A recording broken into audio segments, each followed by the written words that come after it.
Français Minute, le mini-cours vidéo.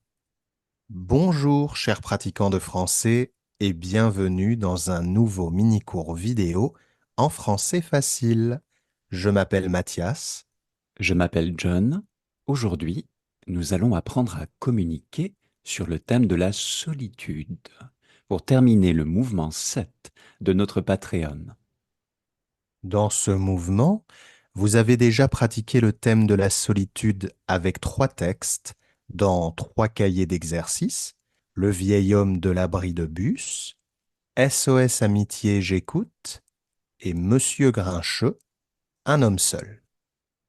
Maintenant, nous allons manipuler le vocabulaire essentiel de ce thème avec un exercice de remue-ménage et un nuage de mots, puis nous allons utiliser ce vocabulaire pour parler de la solitude avec des questions de communication.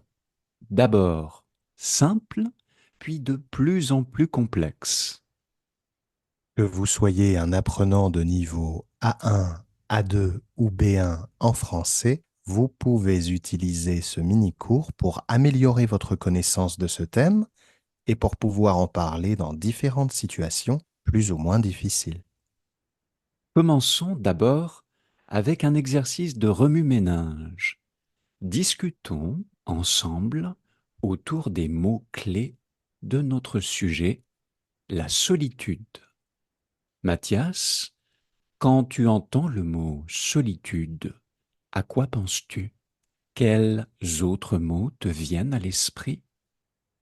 Alors, quand j'entends le mot solitude, je pense à des moments intimes, précieux, où l'on peut être seul, se retrouver avec soi-même, profiter du temps pour soi.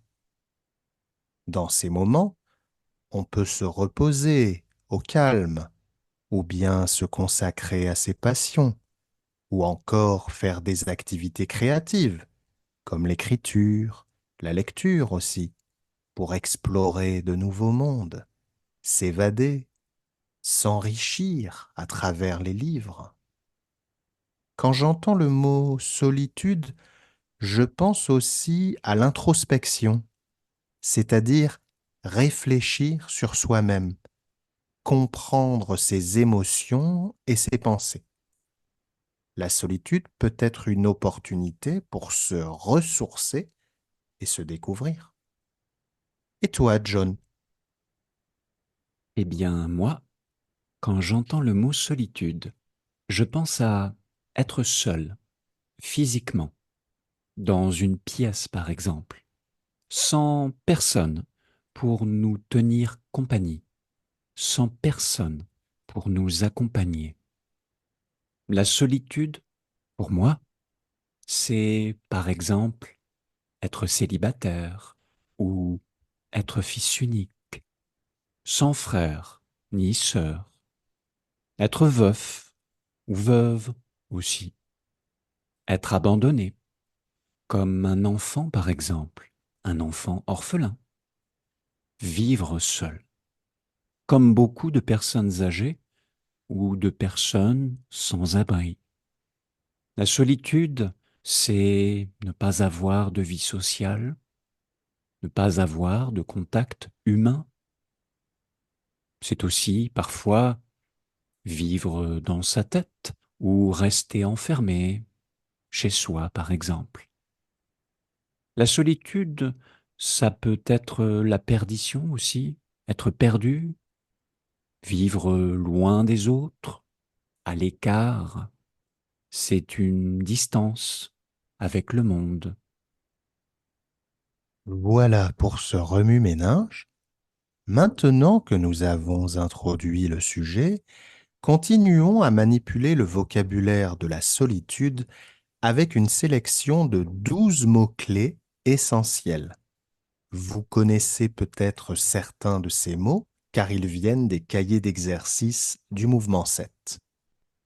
À partir de chaque mot ci-dessous, nous allons essayer de trouver des synonymes, c'est-à-dire des mots qui ont le même sens, des mots de la même famille, s'il y en a, ainsi qu'une phrase d'exemple pour donner un contexte au mot. Premier mot-clé, l'abandon. Ce mot représente une certaine solitude. Ça peut être un verbe, abandonner, abandonner quelqu'un. Il y a aussi un adjectif, être abandonné, se sentir abandonné. Exemple, en été, en France, beaucoup de gens abandonnent leurs chiens sur la route. C'est vraiment cruel. Deuxième mot-clé maintenant, c'est un verbe, venir voir quelqu'un. Venir voir quelqu'un, c'est rendre visite à quelqu'un, c'est aller chez quelqu'un, se déplacer jusque chez cette personne pour prendre de ses nouvelles, pour passer du temps avec elle, avec un ami par exemple, ou un membre de la famille.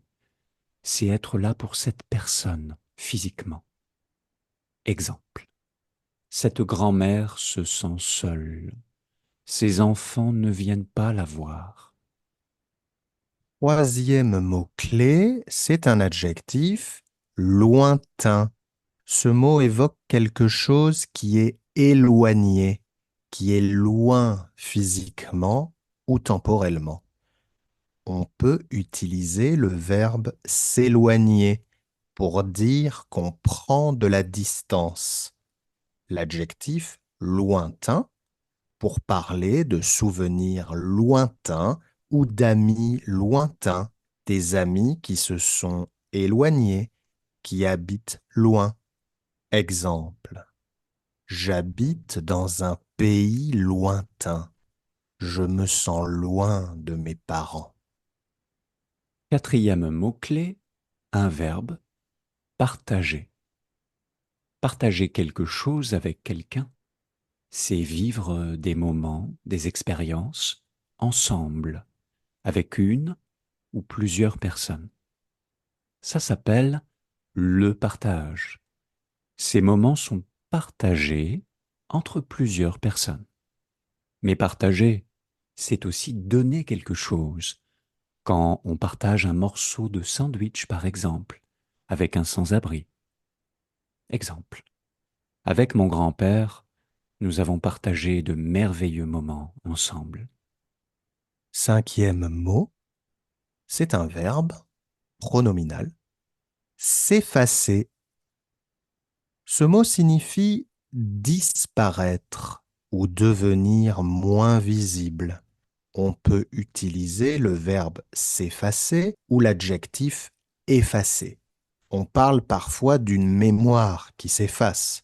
Ça veut dire qu'on ne se souvient plus, que nos souvenirs disparaissent. Exemple, avec le temps, les souvenirs s'effacent peu à peu. On oublie les visages, les voix des personnes qu'on a aimées.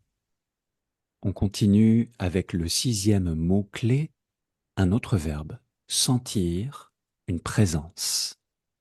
Sentir une présence, c'est avoir la sensation, avoir l'impression que quelqu'un est là, avec nous, à côté de nous, que quelqu'un est présent dans le même espace que nous.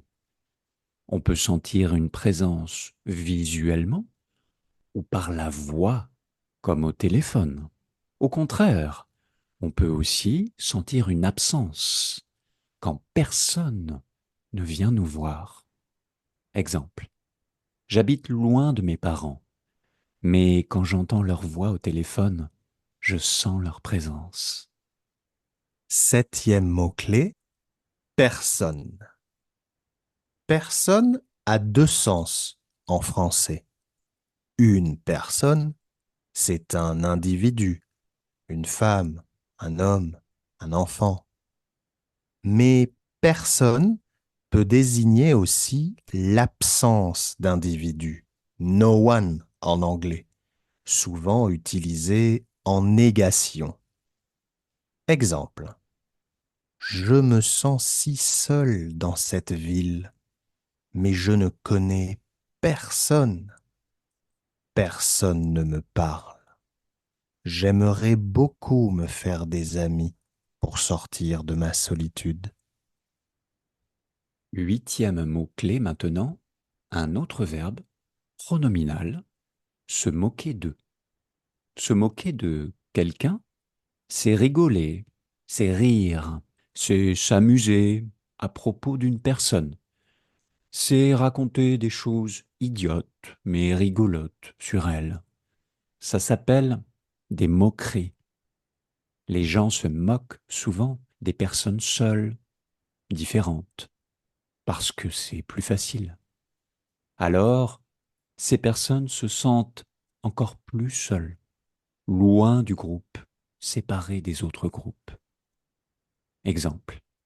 Dans ma classe de CM2, il y avait un enfant avec de grosses lunettes. Tout le monde se moquait de lui. Neuvième mot-clé, enfermé chez soi. Ce terme évoque le confinement, comme pendant l'épidémie de Covid-19, quand on ne pouvait pas sortir, qu'on devait rester chez soi. Être enfermé chez soi, c'est s'isoler. On peut utiliser le verbe s'enfermer ou l'adjectif isoler. Exemple.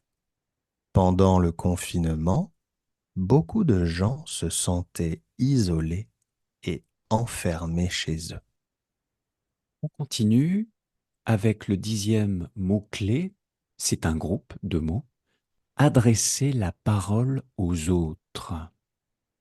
Adresser la parole aux autres, ça veut dire aller vers quelqu'un pour commencer à lui parler, pour faire le premier contact, pour briser la glace, comme on dit en français.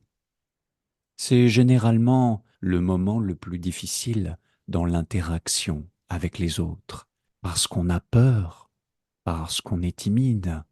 On dit souvent qu'on n'ose pas adresser la parole aux autres. Exemple. J'aimerais adresser la parole à cette fille dans ma classe, mais j'ai peur de sa réaction. Je n'ose pas. Onzième mot-clé, l'adjectif solitaire. Ce mot décrit une personne qui préfère être seule ou qui vit sans compagnie. L'adjectif solitaire vient du nom, la solitude. Exemple. Le chat est un animal souvent solitaire qui aime errer seul dans la ville. Et finalement, le dernier mot-clé, douzième mot-clé, c'est un nom. L'introspection. Alors l'introspection, c'est quand on est seul et qu'on a le temps de réfléchir, de penser sur soi-même, sur le monde, sur nos relations avec les autres dans la vie, sur nos émotions, sur nos sentiments. On dit qu'on fait une introspection, qu'on est introspectif. Exemple. Quand j'habitais seul dans mon petit appartement, j'ai vécu une longue période d'introspection. Voilà. Maintenant que nous avons suffisamment manipulé le vocabulaire de la solitude, nous pouvons commencer à communiquer sur ce sujet avec aujourd'hui 5 questions de communication, d'abord accessibles à tous, puis petit à petit de plus en plus complexes. Première question donc, te sens-tu seul parfois? À quel moment? Oui, oui, je me sens seul de temps en temps. Ça m'arrive parfois. Je me sens seul quand il n'y a personne à la maison pendant une longue durée. Je me sens seul quand c'est l'hiver en France et que je marche seul dans la nature. Je me sens seul également lorsque je suis dans un groupe de locaux au Vietnam par exemple et que je suis le seul étranger de ce groupe. Je me sens seul aussi si je regarde la télévision trop longtemps ou si je reste trop longtemps sur l'ordinateur. Je me sens déconnecté des autres, déconnecté du reste du monde. Mais parfois, plus rarement, je peux me sentir seul même si je suis accompagné d'autres personnes, parce que je me sens trop différent de ces personnes, parce qu'il n'y a pas de connexion, pas de lien entre nous, parce que la communication est mauvaise. Donc oui, je me sens seul de temps en temps, mais ce n'est pas grave. Deuxième question de communication. Y a-t-il une période dans ta vie où tu t'es senti particulièrement seul? Peux-tu raconter cette expérience? Oui, il y a une période dans ma vie où je me suis senti particulièrement seul.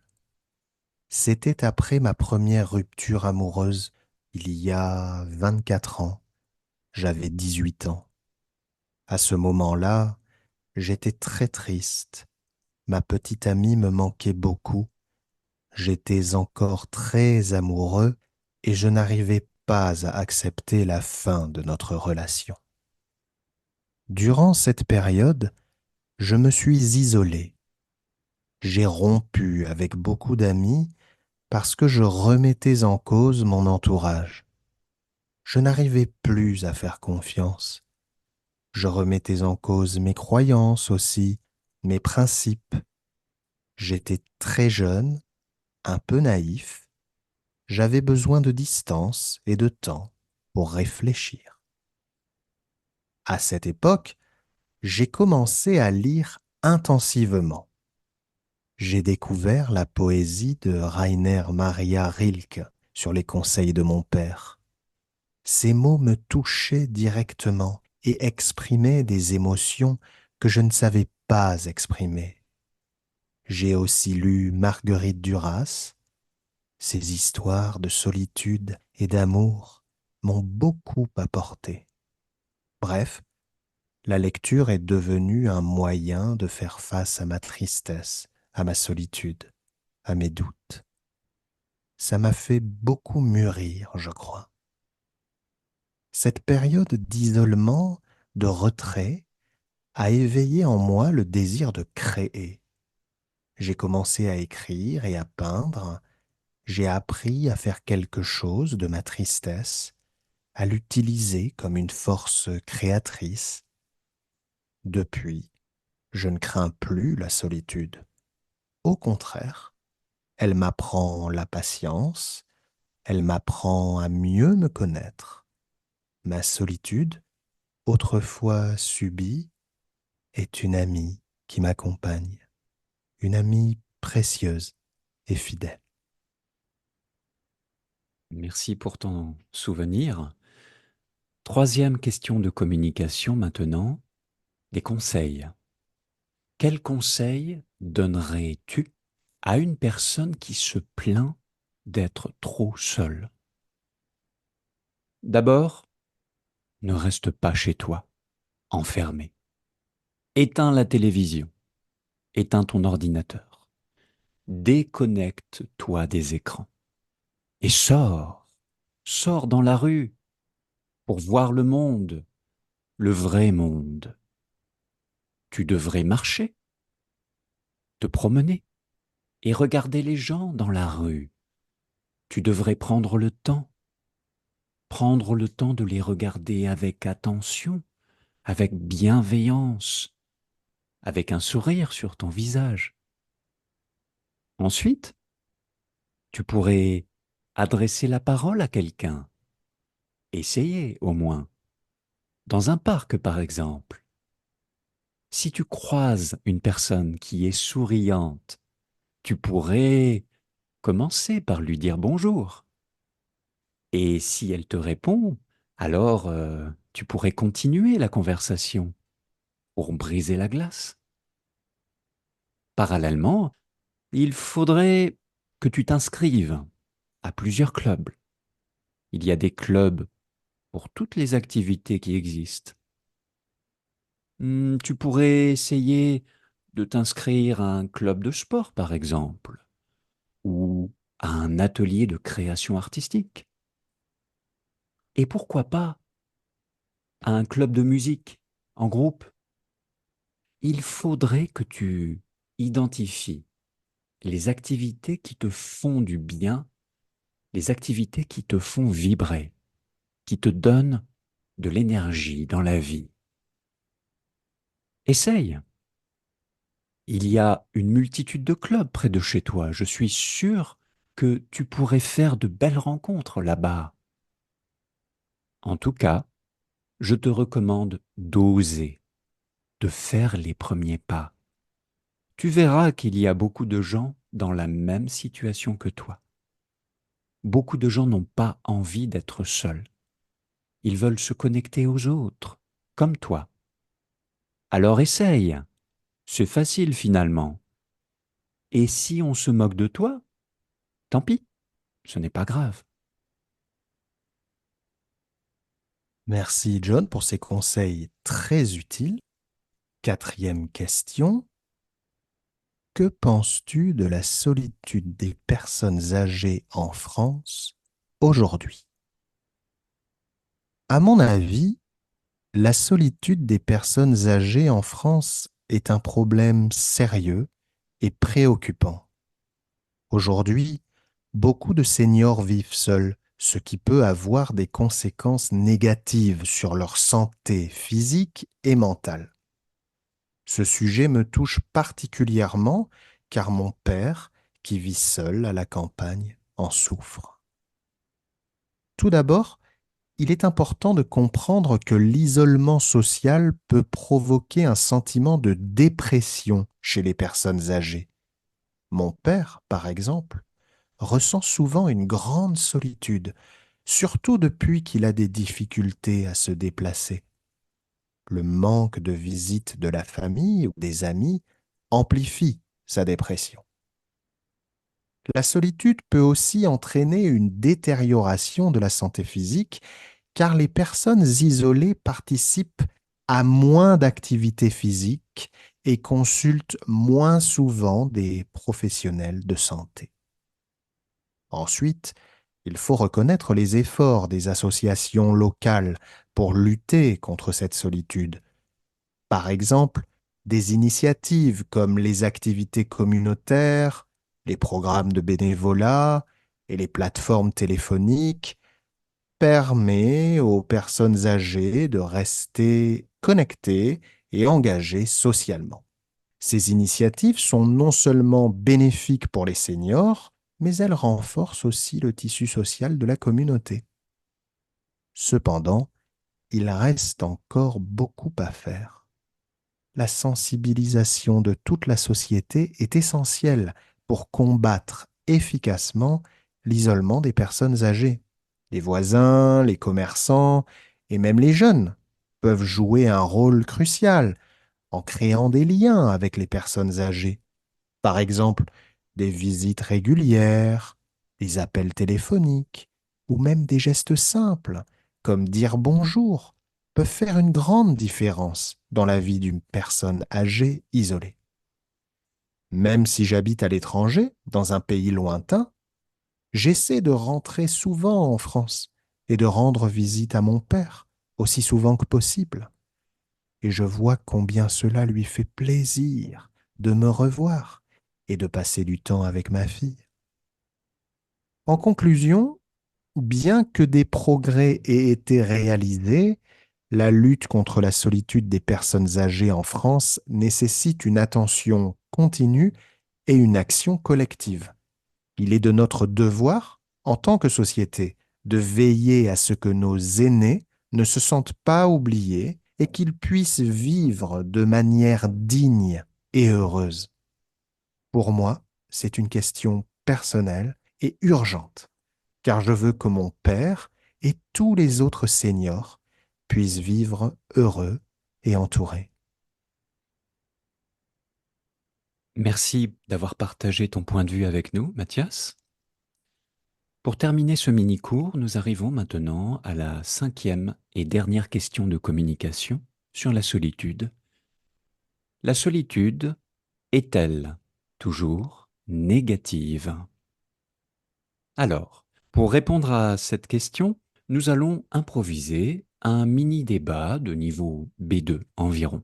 Nous allons jouer des rôles. Moi, John, je serai quelqu'un qui a besoin d'être tout le temps avec les autres, quelqu'un qui apprécie le contact humain et les activités sociales fréquentes.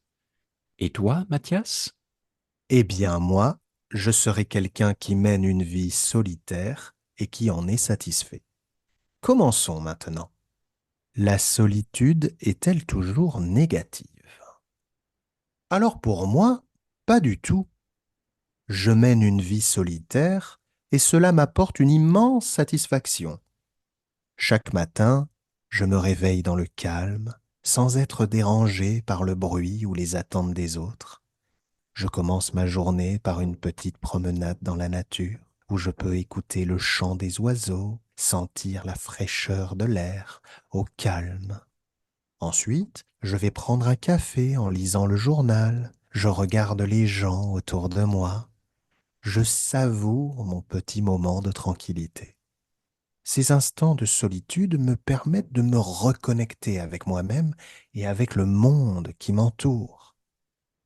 Vivre seul m'a appris à apprécier ma propre compagnie et à découvrir des passions que je n'aurais peut-être jamais explorées autrement. La solitude m'a permis de développer ma créativité et de me concentrer sur mon développement personnel. J'ai appris à méditer, à jardiner et même à cuisiner pour moi-même, ce qui a enrichi ma vie quotidienne. En fin de compte, vivre seul m'a offert une liberté et une autonomie que je trouve profondément enrichissantes. Je suis maître de mon temps et de mes choix, et cela me procure un sentiment de satisfaction et de plénitude que je n'échangerai pour rien au monde. Je vous comprends quand vous dites que la solitude vous a beaucoup apporté dans la vie. C'est vrai que la solitude peut être utile à certains moments de la vie. Elle nous apporte un peu d'introspection, des pensées nouvelles. Toutefois, je ne crois pas qu'une solitude constante, une solitude fréquente, soit réellement bénéfique pour notre santé mentale, pour notre bonheur. Pour moi, en fait, c'est tout le contraire. Je suis toujours entouré de personnes. Je suis toujours accompagné par des gens. J'ai, comment dire, un besoin vital de contact avec les autres. C'est vital pour moi, c'est absolument nécessaire. Être avec les autres, avec mes semblables, avec les humains, me donne de l'énergie. Et cette énergie me fait me sentir bien, me sentir vivant.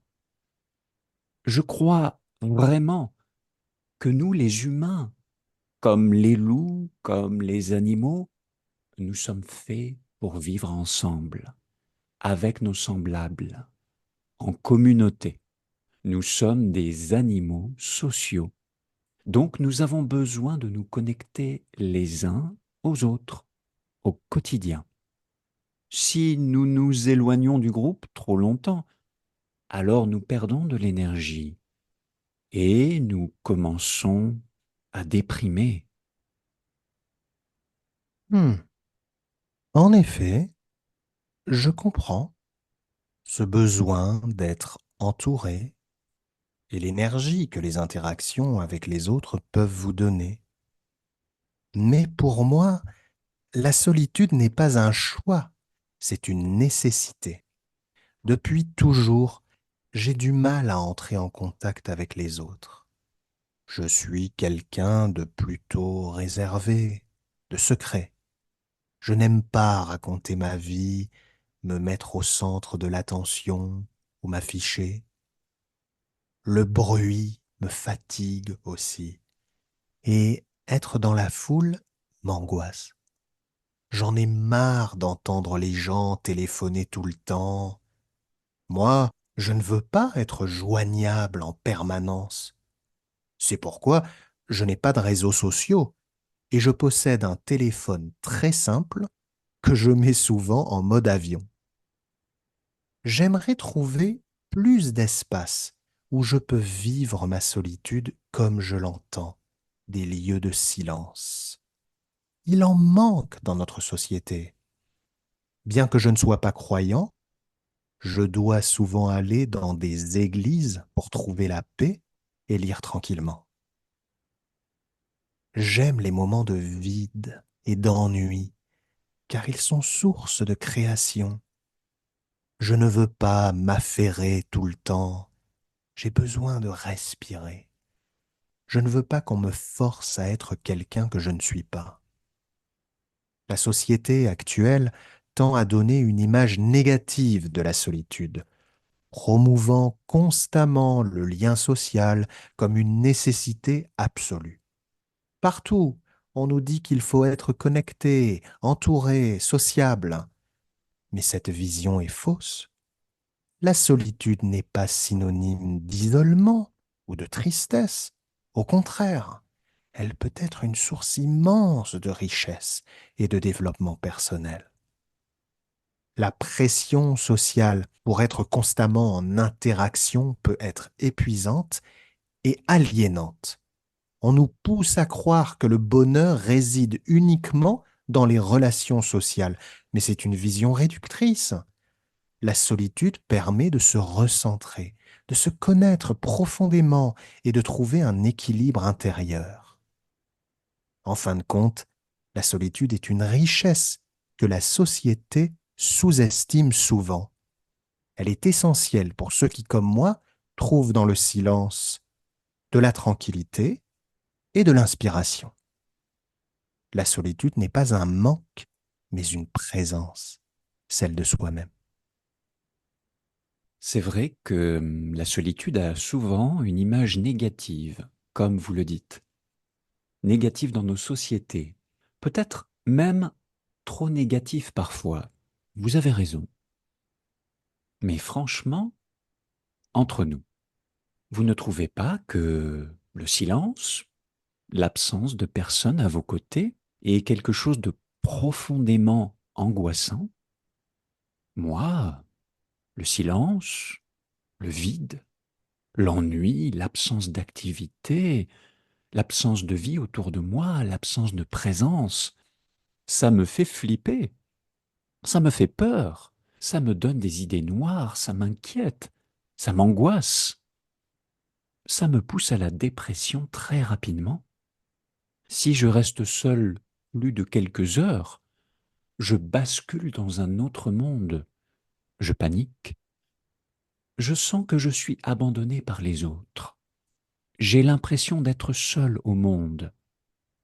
C'est une sensation très désagréable. C'est quelque chose que je veux absolument éviter. Si je suis seul trop longtemps, alors dans ce cas, il faut absolument que j'ai la télé ou la radio, ou peut-être le téléphone par exemple, allumé à mes côtés, dans ma pièce. Il faut que j'entende une voix ou que je vois des images de personnes à côté de moi. Par contre, avec les livres, ça ne fonctionne pas pour moi. Ce n'est pas assez. Quand je lis un livre, il n'y a pas de visage, il n'y a pas de voix. Je n'ai pas l'impression de sentir une présence humaine et je me sens terriblement seul. C'est une activité bien trop calme, bien trop silencieuse, trop introspective, presque déprimante pour moi. Non, moi, il faut que je sente la présence de l'autre, qu'il y ait une voix à mes côtés. C'est pour cela aussi que la famille, par exemple, c'est important pour moi. Je suis marié, j'ai 3 enfants, il y a toujours de la vie à la maison. Il y a toujours des invités chez moi. On sort tout le temps, on voit du monde. Sans famille, je ne sais pas si je ferai autant d'activités. Je crois même que je me laisserai mourir. C'est ça qui me maintient en vie, voyez-vous. Ça me semble un peu extrême quand même. Si notre vie dépend des autres, comment être libre? Et puis, c'est mettre beaucoup de responsabilités sur leurs épaules, vous ne trouvez pas? Moi, je suis célibataire. J'ai eu quelques compagnes par le passé, mais j'ai toujours éprouvé des difficultés à maintenir des relations durables. À chaque fois, j'ai eu l'impression que l'autre attendait de moi quelque chose que je ne pouvais pas offrir, un besoin d'intimité ou d'engagement que je ne pouvais pas satisfaire. Et puis, au bout d'un moment, l'autre m'encombre. Il encombre mon quotidien. Je crois que je ne suis pas fait pour vivre en couple. Peut-être que cela est en partie lié à mon profil psychologique. Je suis quelqu'un de naturellement réservé et je n'aime pas trop partager ma vie ou me mettre en avant. De plus, ma relation avec ma mère n'est pas des plus harmonieuses, ce qui complique encore davantage ma quête de connexion. Je n'ai même jamais eu l'occasion de connaître mon père, ce qui ajoute à ce sentiment d'abandon que je ressens parfois. J'habite très loin de ma mère, dans un pays lointain, ce qui a renforcé mon isolement et mon sentiment de solitude. Cette distance physique accentue l'absence de liens familiaux et me laisse souvent réfléchir sur le sens de mes relations. Malgré tout, il y a un aspect de ma vie qui m'aide à rester en contact avec les autres, mon métier. Je travaille dans l'aide aux personnes âgées, un domaine qui, bien que parfois éprouvant, me permet de tisser des liens significatifs. Même si j'ai très peu de rapports avec mes collègues, je parviens à établir de bonnes relations avec les personnes dont je prends soin. Ce travail me permet non seulement de donner un sens à ma vie solitaire, mais aussi de trouver une forme de connexion humaine qui me correspond. Aider les autres, en particulier les personnes âgées, me procure une immense satisfaction. Cela me permet de me sentir utile et valorisé, malgré le vide émotionnel que je peux ressentir dans d'autres aspects de ma vie. Chaque sourire, chaque moment de gratitude partagé avec mes patients me rappelle que, même dans ma solitude, je peux apporter une lumière et une chaleur aux vies des autres.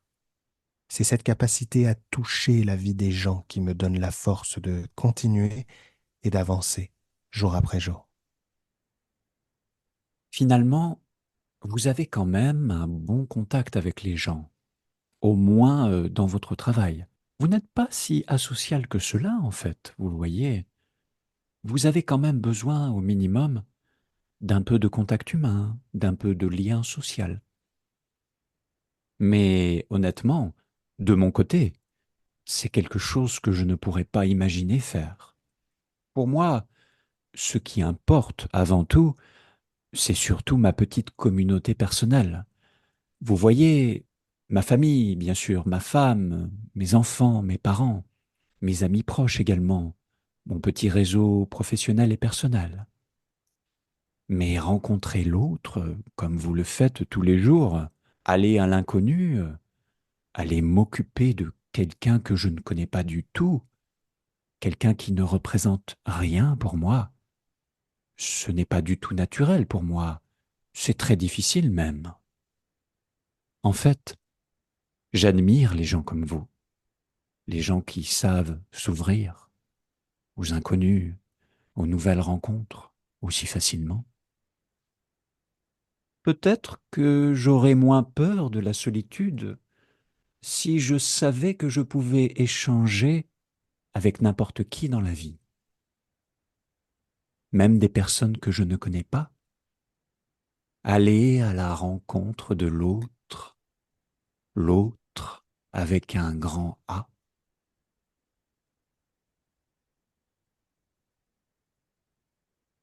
Voilà, chers pratiquants de français, ce mini-cours sur le thème de la solitude touche à sa fin maintenant. Nous espérons que vous avez pris du plaisir à pratiquer ce thème de notre programme Premium Self-Learning avec les cahiers d'exercices, la transcription du podcast Petite discussion en français facile et ce mini-cours. Si vous désirez échanger autour de ce thème en privé, nous serions ravis de partager un rendez-vous de parole ensemble et de vous aider à mieux vous exprimer en français sur la solitude. Pour cela, contactez-nous directement sur Facebook, Patreon ou par email pour réserver un cours en ligne spécial avec nous. Rendez-vous lundi 4 novembre pour commencer un nouveau mouvement d'apprentissage sur le thème du handicap. D'ici là, portez-vous bien et continuez à bien pratiquer votre français. À bientôt! À bientôt.